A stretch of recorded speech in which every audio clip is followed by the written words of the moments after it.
What's up, Everyday Blades? Man, we got two good ones here today. This is a new arrival from Tuya Knives. Two of the best knives in my opinion. I haven't seen all theirs, but I've had some in the past that were just really great knives, and these are head and heels above those. So today we have the Tuya Wrath and the Tuya Scaphoid. This one is designed by our very own Jim Skelton, who makes, everybody knows, of course, makes beautiful artwork, custom fixed blades, but also is a member of the knife review community on YouTube. Very successful at that. The fact that a knife reviewer designed his own knife means all the talking points should be addressed, so it should be a fantastic knife. We'll find out. Not doing a review today, just an overview. We'll do a full in-depth review later. We'll start with the Wrath. This is a new knife to me. They're both new knives to me. I'd seen this one in pictures. I had not seen this one yet, and when I opened it, I was very pleasantly surprised. I will tell you one thing that concerned me right out of the box, and it's really the only concern that I found, was the pocket clip on the frag pattern. In my experience, if you get a sharper frag pattern and you have your pocket clip on it without having a flat spot there, it can really wreak havoc on your jeans. Well, I carried this all day today, in and out of my pocket 20, 30 times at least. Never snagged, never pulled, so they must have the frag pattern milled down pretty good, knocked down. They don't have sharp edges on it. I love Tuya's pocket clips. The pocket clips they put out they have the functionality of a stamped clip, which in my opinion is hard to beat, but the beauty of a milled clip. They're of course a milled clip that function as a stamped clip. They have very good spring in them, which is difficult to do in a milled clip. Usually in my experience, they're too stiff. They're very hard to get over your pants, and they just do a great job with that. Minimal hardware, single screw. Frag pattern, one of my favorite patterns in a knife. I almost was worried it was going to be a little bit grippy. I think they got it just perfect. I've held some knives in the past that the frag pattern was sharp all the way around, and it just wasn't horrible, but it just wasn't a comfortable situation, right? So they nailed that. The thumb stud is very elegant looking, very nicely machined, looks very good. The jimping is just perfect along the back here, flush with the spine of the scales. We have a Timascus pivot collar, a dual grind on the blade that looks very nice, good looking grind lines. Turned out really, really nice. The knife has a little bit of a contour, which gives it a really nice look and an even better feel. The lock bar lock bar stabilizer and over travel stop function perfectly. We've got about a 20% overhang here, and I'm not going to get too far in depth. I just want to kind of tell you all the high points are hit here. They did a great job, and it's a great knife. We'll do a full review later. We don't want to use all our information now, but I'm just very pleased with what I see. So this is the Wrath. Let's look at it up against another knife.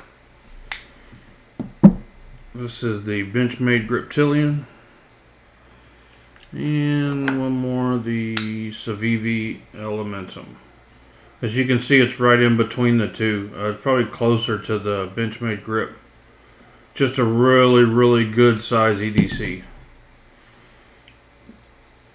Not too big, it's just right in the pocket.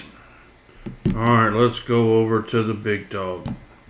Not exactly a better knife, but just more talked about right now because these just came out, right? This is homage to Jim Skelton's, one of his, I believe the fixed blade is called the Scaphoid that he makes. The blade looks almost identical, and the handle even kind of mimics it a little bit. But let's go over like I said before, when you look over a knife reviewer's design, not that he built the knife, but these are things he's going to look for, right? In his design and the manufacturing, when he looks at the prototype, are they hitting all these points? Is there a lock bar stabilizer and over travel stop, which are not needed, either one of them? But if you don't use those, you better have very good geometry on your lock, because lock stick sucks. I know people say lock stick's not a big deal. I don't like it when I'm paying this much money for a knife, and this is not crazy expensive. It's in the 200 upper 200s, but still, I want my knife to function. I don't want it to stick. This one doesn't have to worry about that. It has the lock bar over travel, lock bar stabilizer. Perfect. The geometry is perfect. It's about a 20% lockup. Primo. The clip could not be any better. The clip is perfect. I want to preface this by saying me and Jim are not friends. I don't know him. I have talked to him by a message maybe twice, just briefly for a few minutes about business or something in my group. He's in my Facebook group, Everyday Blades. So anything I say here is not influenced by me being a friend of his. I definitely don't dislike him. I think the guy's a credit to the EDC community. But this is a straightforward, honest review. Anything I say is my true feelings. So I love the SB, his logo, and it's got kind of I don't know if you can tell, but it's kind of colored. I don't know exactly how they did that. I don't know the procedure that does that. It's like lasered, but it's got like a reddish purple tint to it, and it just looks amazing. I love to see the carbon fiber inlays done premium. There's no dump all the way down. The carbon fiber fits perfectly in the titanium. And then a very key point is, when we pay good money for a knife, we want it on the backside as well. We want the whole knife to look good. We don't want it to look good in the front and look like a donkey in the back, right? He hit it, home run. We want large pivots. Both sides he has large pivots on here. That looks really nice. Of course, the blade is a home run because it's a copy of his very successful fixed blade. There's not a lot to say there other than it's a multi-grind, awesome blade, period. For self-defense or whatever. I like that point, man. That is very utilitarian.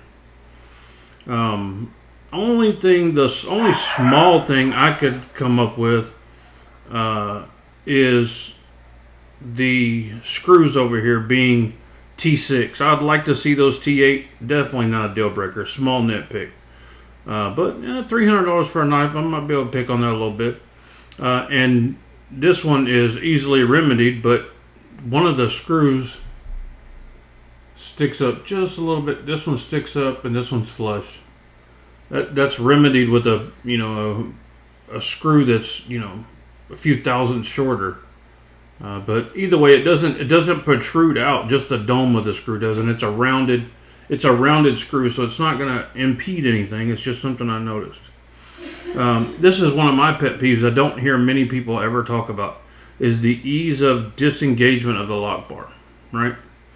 I find that a lot of makers, and some of them that do it on every knife they make, they put that lock bar so tight that it's just miserable to undo, and they're like, well, it'll break in.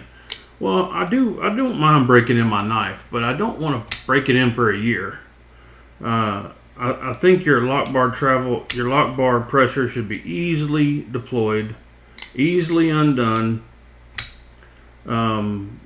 We got really good gripsome on the flipper tab. It's in the right position. It's up over the pivot a little bit to make it where you can light switch it right on out, no problem. I'm not a huge fan of flippers. I'm not against them. It's just there's so many of them out there. But in this knife and these skinnier knives like this, flipper's just the way to go, because you don't want the knife to be too fat. And for a flipper, this is a good one. Like I said, this is not an in-depth review. I just want to hit those high points that all reviewers hit. And from a 1 to 10, I'd say he covered all 10 of them. Not exactly 10 points, but you know what I mean. He scores a 10 out of 10 on those points. I like the knife. I think the knife's a good looking knife. I think it's very functional. I think it's going to do very well. He did a good job. Let's look at it up against a couple other knives. There is the grip and the Civivi Elementum. Unfortunately, my brother beat me out of my... I cannot seem to keep a Spyderco PM2 every time a family member or a friend wants it.